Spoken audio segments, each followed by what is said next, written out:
کے ساتھ شہید جو بھی ہوگا، اس کی راہ میں جو شہید ہوگا وہ پاکستان کا سپہ سالار بھی ہوگا اور شہید بھی کہلائے گا اور صحابہ بھی کہلائے گا۔ یہ ان لوگوں کی بات کر رہی ہیں خاتون جو کہ عمران خان صاحب کے بارے میں۔ السلام علیکم، کیا حال ہے آپ کی؟ میں ٹھیک ہوں آپ الحمدللہ۔ کو ایک ویڈیو بھیج رہی ہوں۔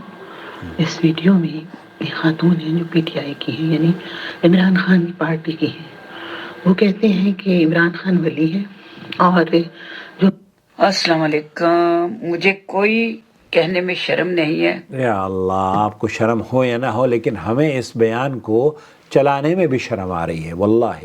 ان کے پارٹی ورکرز ہیں، وہ صحابہ کرام کے نعوذ باللہ برابر ہیں۔ چاہے مجھ پہ کوئی فتوے لگا دے جتنے مرضی، میں تو یہی کہوں گی۔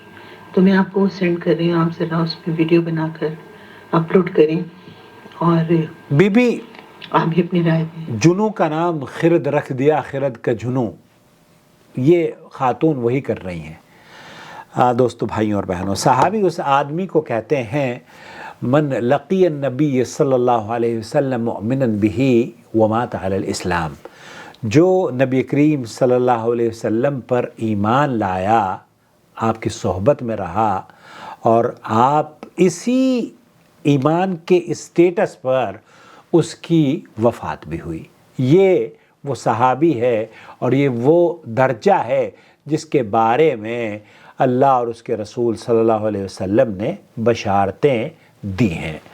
ہمارے ہاں اہل سنت والجماعت کا یہ موقف ہے۔ البتہ عمران خان کو لے کر جو پی ٹی آئی یا وہاں کے کارکنان اور پاکستان کی عوام میں حد درجہ غلو پایا جاتا ہے، اس کی اصلاح کی بے حد ضرورت ہے۔ ادب اور شائستگی سے اس کی اصلاح ہونی چاہیے۔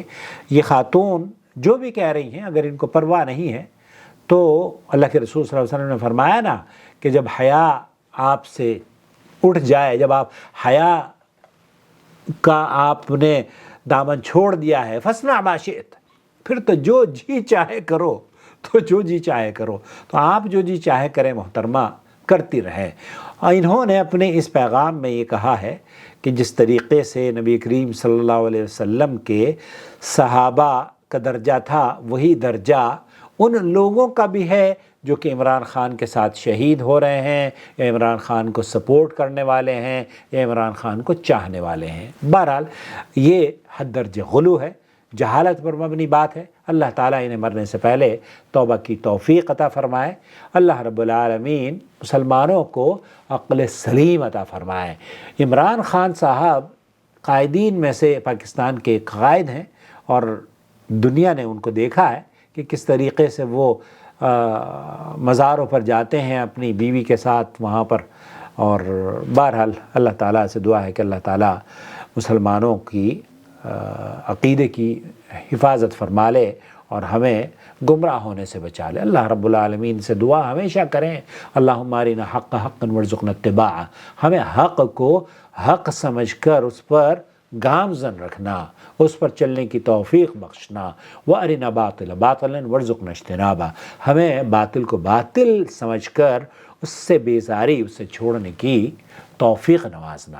تو یہ اللہ سے ہمیشہ دعا کیا گیا۔ ان خاتون تک بھی اگر انہیں پیغام پہنچے تو ان سے کہوں گا بی بی کوئی فتویٰ لگائے یا نہ لگائے، آپ کو تو اللہ کو جواب دینا ہے، اور آپ نے جو گفتگو کی ہے وہ نہایت بھونڈی اور غیر اسلامی کنسپٹ ہے۔